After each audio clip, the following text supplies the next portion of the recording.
Sean todos muy bienvenidos, amigos y hermanos que nos acompañan.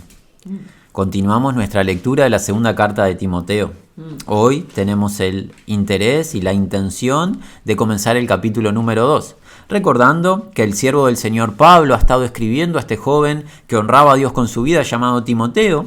Le estuvo exhortando a mantener ese patrón o ese molde de las sanas palabras, de la sana doctrina, de la palabra de Dios, esa palabra de Dios que a través del oír produce fe y nos conduce al amor, que es el cumplimiento de la ley, y todo esto es en Cristo Jesús. Debemos de saber que a medida que el tiempo pasa, hay que retener la palabra porque hay un peligro, el peligro de la desertación, del abandono, como le sucedió al mismo apóstol Pablo. Algunos a su alrededor le abandonaron, y en Asia Menor, donde él estaba habitando, toda la población había abandonado a Pablo en ese tiempo de tribulación del apóstol, de padecimiento, de estar privado de libertad. Y algunos, como estos dos individuos que fueron nombrados por el apóstol, como Figelo y Hermógenes, quedaron referenciados y ya pasaron casi unos 2000 años de un mal ejemplo. Debemos nosotros pedirle gracias al Señor para nunca avergonzarnos de aquellos que padecen por el nombre del Señor. Y de eso aprendemos a través de la vida de este hermano Onesífero, el cual recibe el buen testimonio y el Espíritu Santo, por la gracia de Dios, le destaca en esta acción de amor real hacia el apóstol, buscándole con diligencia, confortando al apóstol Pablo, solicitándole y no avergonzándose de sus cadenas. Una ayuda continua, tal es así que al hermano Timoteo le dice: ¿cuánto nos ha ayudado? Tú lo sabes mejor. ¿Qué significa? No hace falta que te escriba, Timoteo, de la ayuda de Onesífero en la región de Éfeso. Así de vigente era la actividad de Onesífero para Timoteo que no era necesario que se le recuerde con escritos. Una muy breve afirmación de lo anteriormente expuesto. La propuesta para hoy es comenzar la lectura del capítulo número 2. Desde el versículo 1 vamos a ir hasta el versículo 13 y veremos hasta dónde podemos avanzar con los comentarios. Dice así la palabra de Dios, versión Reina Valera. Tú, pues, hijo mío, esfuérzate en la gracia que es en Cristo Jesús. Lo que has oído de mí ante muchos testigos, esto encarga a hombres fieles que sean idóneos para enseñar también a otros. Tú, pues, sufre penalidades como buen soldado de Jesucristo. Ninguno que milita se enreda en los negocios de la vida a fin de agradar a aquel que lo tomó por soldado. Y también el que lucha como atleta no es coronado sino lucha legítimamente. El labrador, para participar de los frutos, debe trabajar primero. Considera lo que digo y el Señor te dé entendimiento en todo. Acuérdate de Jesucristo, del linaje de David, resucitado de los muertos conforme a mi evangelio, en el cual sufro penalidades, hasta prisiones a modo de malhechor, mas la palabra de Dios no está presa. Por tanto, todo lo soporto por amor de los escogidos, para que ellos también obtengan la salvación que es en Cristo Jesús con gloria eterna. Palabra fiel es esta: si somos muertos con Él, también viviremos con Él. Si sufrimos, también reinaremos con Él. Si le negaremos, Él también nos negará. Si fuéramos infieles, Él permanece fiel.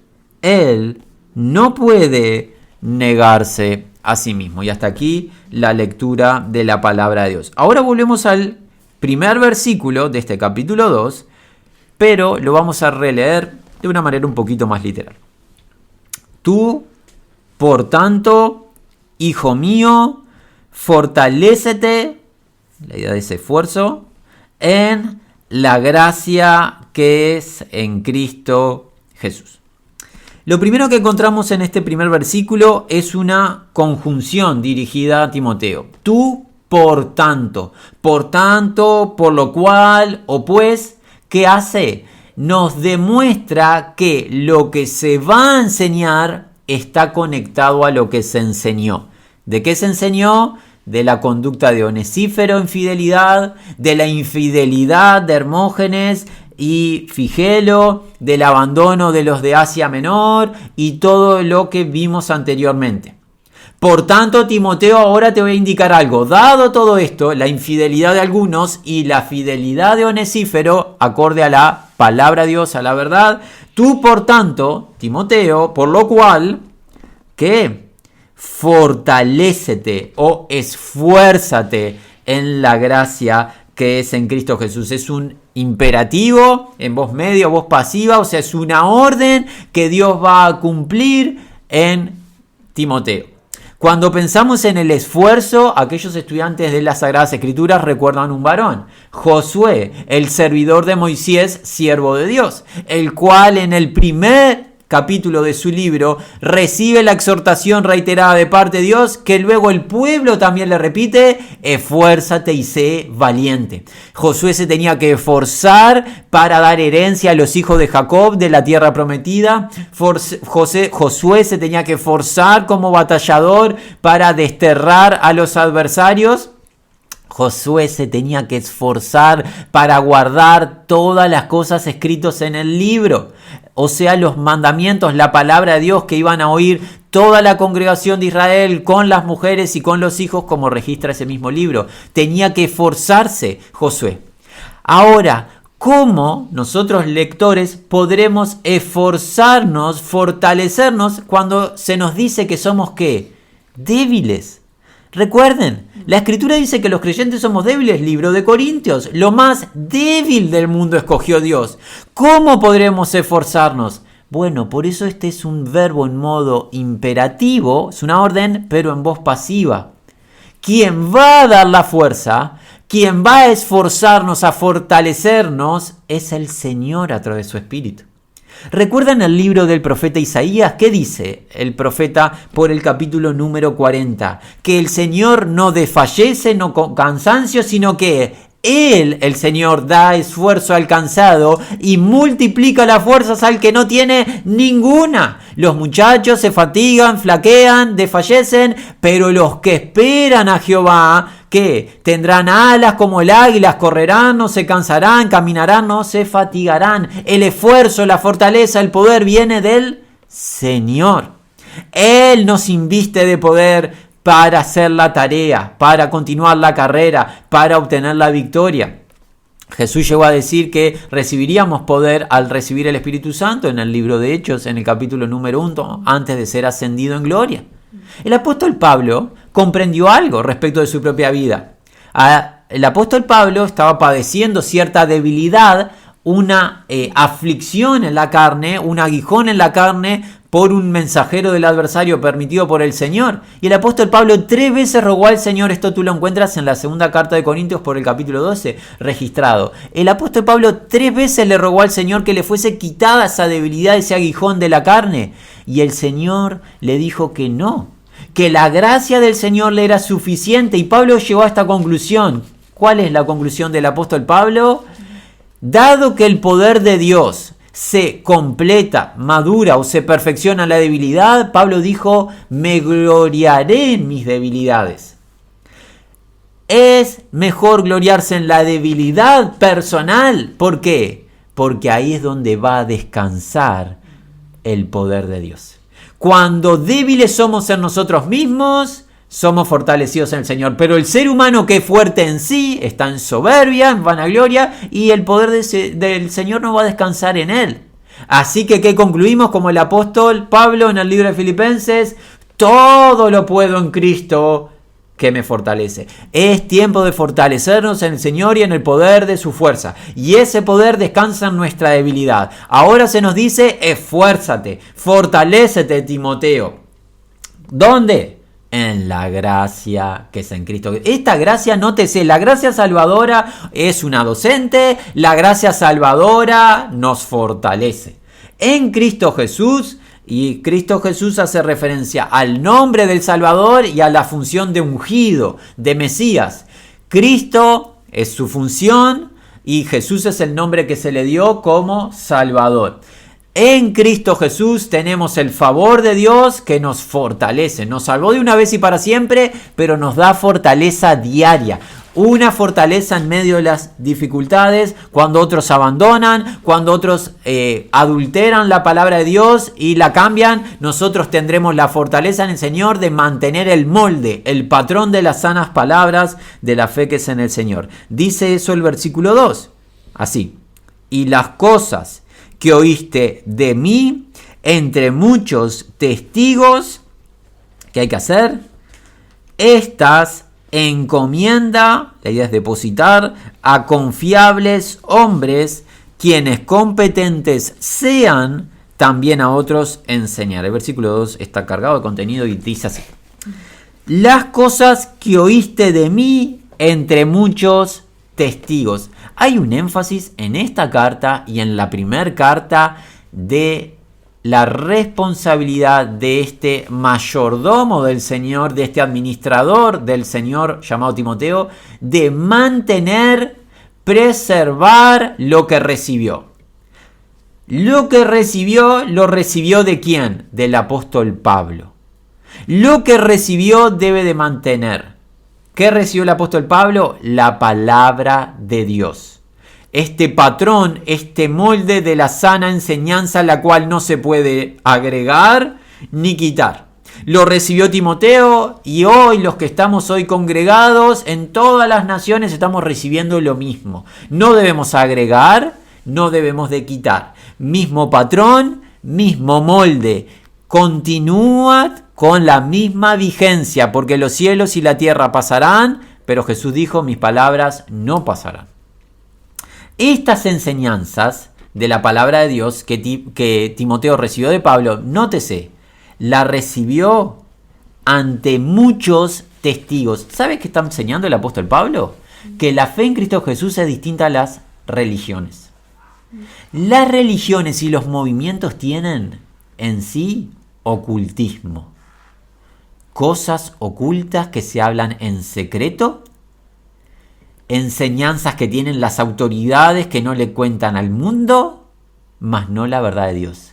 La verdad de Dios se enseña en público. Es más, es lo que estamos haciendo en este medio. Es un medio virtual, pero público. Te estamos contando todo lo que creemos, lo creemos nosotros, le pedimos la gracia del Señor por su Espíritu aplicarlo y vivirlo y te lo estamos contando a ti. No tenemos una enseñanza paralela escondida. No tenemos un segundo cuerpo doctrinal que tenemos en la interna, en lo privado. Esto es lo que somos, lo que creemos, lo vivimos por la gracia del Señor. Cuando no lo aplicamos le pedimos perdón al Señor y nos arrepentimos y lo anunciamos públicamente. Pablo era un anunciador público. Muchos testigos escucharon la misma verdad. Timoteo, cuando era expuesto a la verdad de Pablo, era expuesto junto a otros testigos. Jesús dijo cuando le fueron a acusar y le apresaron que preguntase al pueblo, porque Jesús anunció en las sinagogas, en las plazas, en los distintos lugares, anunció la misma verdad. Pregúntale al pueblo, es la idea, lo que anuncié, si es un anuncio público. La verdad de Dios es pública para todo aquel que tenga oído para oír. No hay ocultismo en la verdad de Dios. Si estás en un movimiento que no se puede saber qué cree, tienes que huir de ese movimiento, porque va a traer aflicción a tu alma. La verdad de Dios es pública. Dios la dio para el ser humano. Alguien dirá, pero la mayoría de los seres humanos no reciben. Eso es otra situación, cómo se recibe o no. La enseñanza está abierta y es pública. Tú la puedes acceder a ella. Tiene 66 libros que se conocen como las Sagradas Escrituras o la Biblia. Biblia es esa idea de biblos, conjunto de libros. O sea, el conjunto de libros es lo que conocemos como la Biblia. Un conjunto de 66 libros que comprenden la palabra de Dios. Es pública. Es de libre acceso. La enseña el pueblo de Dios libremente, gratuitamente, en cada instancia, en cada oportunidad que nos congregamos. no tenemos verdades ocultas. Las verdades ocultas son del error. El ocultismo es del adversario, no proviene del Espíritu Santo. Si estás en un movimiento ocultista, tienes que velar por tu alma y encomendar tu alma al Señor y Salvador para que te libere de ese poder del error. Aquí vemos, sin excepciones, que la enseñanza que Timoteo recibió era pública, ante muchos testigos. Timoteo oyó. ¿Queda claro? Ahora pasemos a ver qué debe hacer Timoteo con esa enseñanza. Esta enseñanza, estas cosas que aprendió de Pablo en público, encomienda o deposita. Ahora Timoteo, con lo que recibió de Pablo, lo tiene que transferir. Depositar. Un depósito es encomendar algo a alguien. Es dar en confianza. Timoteo recibe la palabra de Dios a través de Pablo, la recibe en público. Timoteo ha creído esa palabra, ha reconocido que es verdad de Dios y ahora Timoteo tiene una responsabilidad: encomendar, depositar, transferir. Dicho sea de paso, cuando hacemos un depósito en nuestro banco, estamos confiando nuestros recursos al banco, de que lo van a preservar. Bueno, es la idea de lo que va a suceder aquí. Confiar la verdad de Dios a los obreros que han de continuar la tarea, porque jamás la verdad de Dios es exclusiva de una persona. Jamás es exclusiva de una localidad, de un grupo de hermanos. Siempre la verdad de Dios se recibe y se transfiere, se recibe y se transfiere. Y nuestro mandato es que alcance los confines de la tierra. Así nos mandató el Señor, de a una persona a la vez. Timoteo no debe de ocultar lo recibido, debe de transferir lo recibido. Encomendar, depositar es la orden. La pregunta es: ¿a quién o a quiénes lo ha de depositar? Una característica por encima de todas. ¿Cuál es la característica indispensable para transferir el tesoro del reino, o sea, la palabra de Dios, que es la palabra de Cristo? ¿Cuál es la característica indispensable? La confiabilidad de los varones que han de hacer la tarea. Eso está por encima de cualquier característica terrenal. La confiabilidad del oyente. ¿Cómo lo sabemos? Está aquí, no lo estamos inventando. Dice así: las cosas que oíste de mí, entre muchos testigos, estas encomienda, es deposita, a confiables o fieles, es la misma palabra, confiables hombres. Estos confiables hombres, ¿qué van a traer? Quienes competentes sean también a otros enseñar. Seamos estudiantes precisos. Los que van a hacer la tarea de la docencia en la iglesia de Dios, en el reino de Dios, quienes van a instruir al pueblo, a los oyentes en la verdad de Dios, en el camino del Señor, ¿quiénes van a ser? Los competentes. ¿Y quiénes son los competentes? Los aptos para la enseñanza, los confiables hombres. Si un hombre no es fiel, no es confiable en cuanto a su conducta, no va a ser competente en la enseñanza. Nótese que la competencia en la enseñanza, la aptitud para enseñar, no es cualidades intelectuales. Lo primordial es la fidelidad del individuo para luego ejercer la docencia. ¿Por qué, hermanos? Porque si alguien es capaz intelectualmente, pero es infiel, ha de modificar el depósito, lo va a adulterar el depósito y no va a luego transferir lo correcto. ¿Puede alguien ser capaz intelectualmente, pero ser incompetente para esta tarea? Absolutamente. Pero si tú tienes un hombre fiel, por más tosco que sea, el Espíritu Santo le va a poner la palabra en su boca. ¿Cómo lo sabemos? Muy fácil. Pescadores fueron convertidos nuestros maestros. Toma el primero de ellos, Simón Pedro, escogido por gracia. Un pescador Competente no era, es más, se llegó a registrar de él y de su hermano en la fe. Juan, ¿qué se registró de ellos dos cuando fueron tomados en el libro de los Hechos? Hombres vulgares. Literalmente, cuando se dice sin letra y del vulgo, son hombres vulgares. Sin letra, no son académicos. Pero reconocieron que habían estado con el Señor de gloria. Toma a hombres sin letra. Toma a hombres vulgares, pero que hayan nacido de nuevo y sean fieles al Señor, y deja que el Espíritu Santo los equipe y ellos van a hacer la tarea. Ahora, hermanos, no se malinterprete, no hay nada de inconveniente en la elocuencia o en la capacidad intelectual de alguien, de un hermano. Gloria a Dios. Toda la gracia que le haya dado a un hermano intelectualmente, académicamente, en la medida que sea un hermano fiel. Que sea fiel en lo que se le depositó, en lo que se le encomendó, en preservar, en mantener ese patrón de las Sagradas Escrituras, ese molde. Eso lo debe de preservar. Pero ojo, que las capacidades intelectuales sin fidelidad no traerán beneficio. ¿Qué aprendemos? Lo indispensable para la enseñanza es la fidelidad. Si el hombre es fiel, va a poder enseñar. Y cuanto más clara lo haga, cuanto más recursos tenga para la enseñanza, muchísimo mejor. Cuanto más equipado esté, muchísimo mejor. Pero alguien con recursos, con capacidades, sin fidelidad, no va a traer beneficio. Así que estos hombres competentes, siendo fieles al Señor, fieles a lo que recibieron y se les depositó, ¿ellos qué van a hacer? Van a continuar la tarea y lo van a pasar a los siguientes hombres, y así continuará.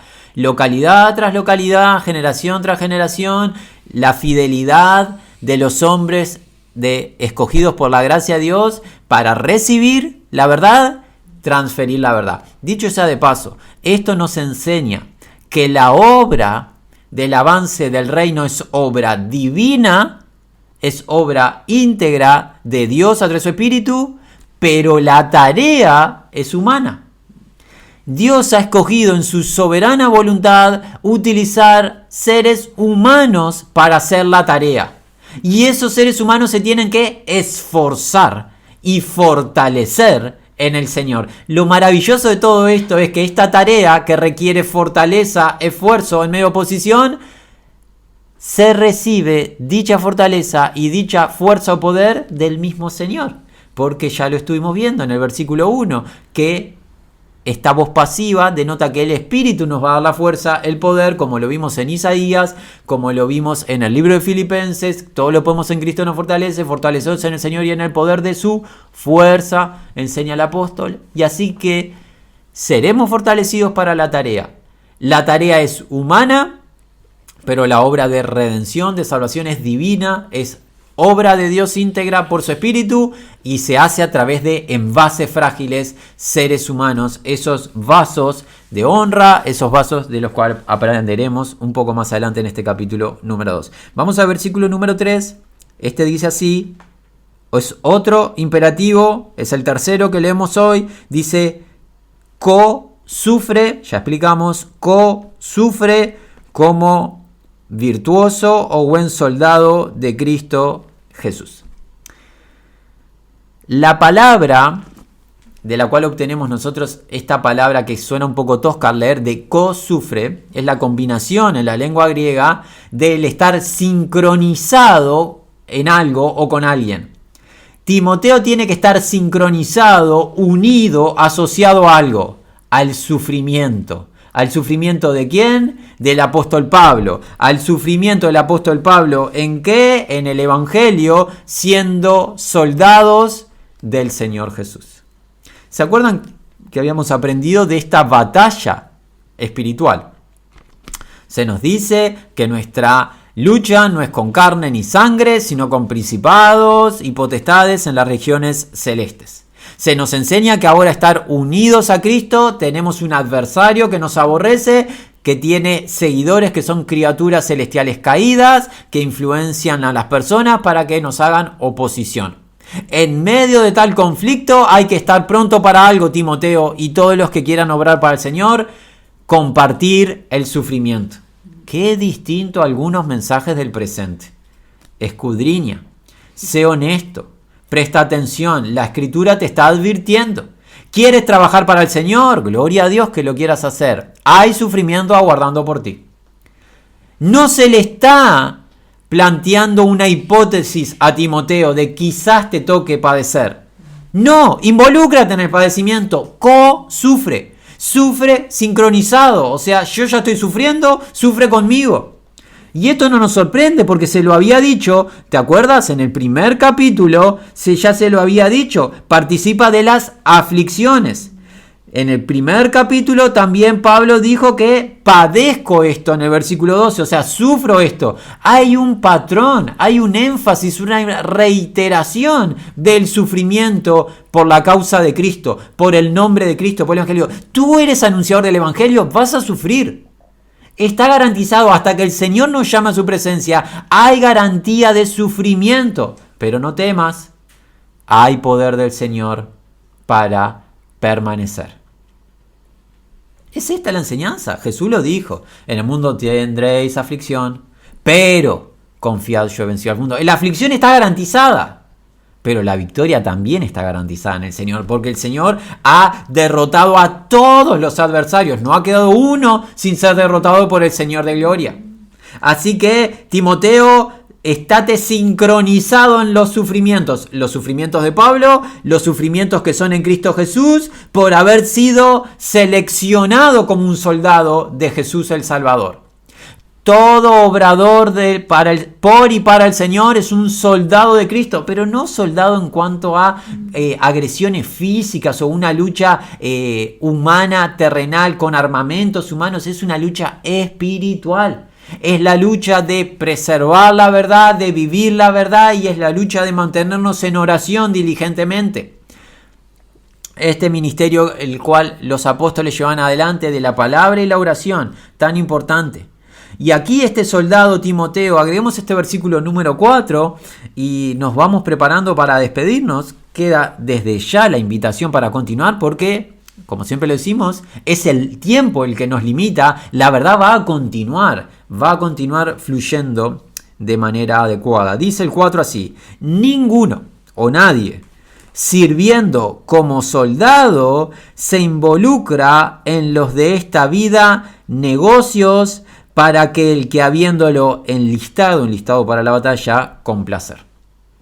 Timoteo, ya sabemos de la genuina fe de Timoteo, esa fe no fingida. Ya sabemos de este verdadero hijo de Pablo, hijo por cariño, hijo de Dios por ser creyente, este verdadero hermano en la fe, y este ministro del nuevo pacto, ministro competente, este varón que tenía que seleccionar ancianos y depositar la palabra de Dios en hombres fieles. Ya sabemos, este varón fue tomado por Cristo Jesús como un soldado del Evangelio, y como enlistado para la batalla tiene un Señor al cual complacer, el que lo llamó a la batalla, Cristo Jesús.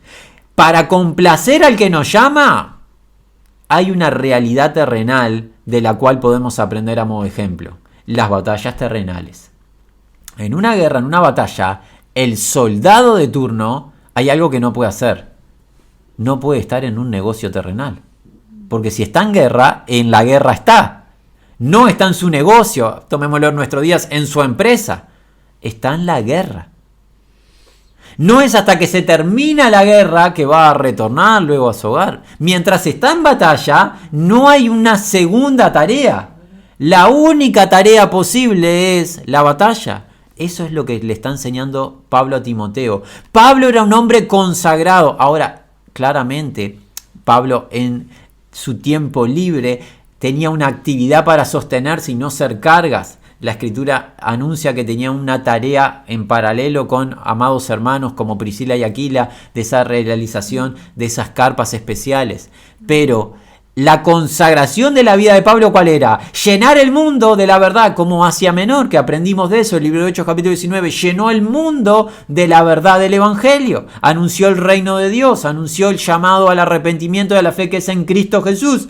El Evangelio de la gracia de Dios, esa muerte sustitutiva del unigénito Hijo de Dios por nuestros pecados y esa postrera resurrección de entre los muertos para conceder justicia al creyente. El Evangelio era el centro de la vida del apóstol Pablo y debe de ser el centro de Timoteo. No puede Timoteo distraerse con otras actividades. Y dicho sea de paso, el mundo está lleno de distracciones y el adversario quiere involucrarnos en muchas cosas que el Señor no nos ha llamado. Debemos de discernir. Para eso debemos de estar en la palabra de Dios y debemos estar en oración y siempre tenernos unos a otros y aconsejarnos unos a otros en la verdad. ¿Cuántas cosas hay en el mundo que, ojo, puede que no sean incluso cosas impuras, pero cuántas cosas hay que nos separan de la sincera fidelidad a Cristo? Que no nos están permitiendo cumplir nuestra tarea y esta posición en la batalla a la cual el Señor nos alistó. Timoteo, hay que complacer al que te llamó a la batalla. Para complacerlo, y ese que lo llamó es el Señor Jesús, para complacerlo no te enriedes en las cosas de la vida.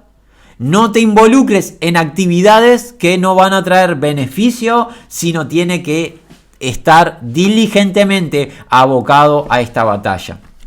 Y esta batalla implica el esfuerzo en la gracia del Señor, el ser fortalecido, implica preservar lo recibido y luego depositarlo a otros que van a continuar, pero implica primordialmente declararle al mundo que hay un solo nombre dado a los hombres en quien hay salvación. Y ese nombre es el nombre de Jesús de Nazaret, Jesús el Cristo. Debes de saber, amigo oyente, que la palabra de Dios al que habla primordialmente y a ti que estás escuchando nos ha acusado como pecadores, transgresores de la ley de Dios. Nuestra culpabilidad no está en duda. Está asegurada. Las pruebas son irrefutables. Hemos pecado en pensamiento, palabra y acción y nos hemos hecho acreedores de la paga del pecado, que es la muerte. Pero la gracia de Dios se ha manifestado en enviar un único Salvador, su unigénito Hijo amado, Jesucristo, quien por amor al Padre y por amor al mundo, aceptó cargar sobre sí con nuestros pecados. El inocente fue dado por los injustos, el justo por los injustos, para llevarnos a Dios. Así Jesucristo en la cruz entregó su inocente vida por nuestros pecados, murió, fue sepultado, pero las Escrituras dicen que resucitó de entre los muertos. Los testigos, hombres y mujeres, le vieron, le contemplaron, hasta comieron junto a él. Por 40 días les estuvo instruyendo a los hermanos las verdades del reino de Dios y fue ascendido en gloria a la diestra de la majestad, donde se encuentra en gloria, guardando que todos sus adversarios sean puestos por estrado de sus pies, para luego, conforme a la voluntad del Padre, retornar a esta tierra y establecer su gobierno, su dominio por 1000 años sobre el mundo todo, para luego pasar a la eternidad con Dios en la nueva Jerusalén o en la Jerusalén celestial. Si tú hoy reconoces tu estado de pecado delante de Dios, te arrepientes de tu pecado y crees en la muerte y resurrección de Cristo por ti, en favor de ti, tú recibes de parte de Dios el don de la vida eterna. Y este Dios no miente, porque es un Dios fiel. Esta es la tarea. De esta tarea estamos todos en responsabilidad de recibirla, de creerla y de compartírsela a otros. Y es lo que hemos hecho hoy. Te lo hemos compartido para que tú también recibas esta gracia que es en Cristo Jesús. Nos resta el deseo que esta gracia, misericordia y paz sea con todos los que aman a Cristo.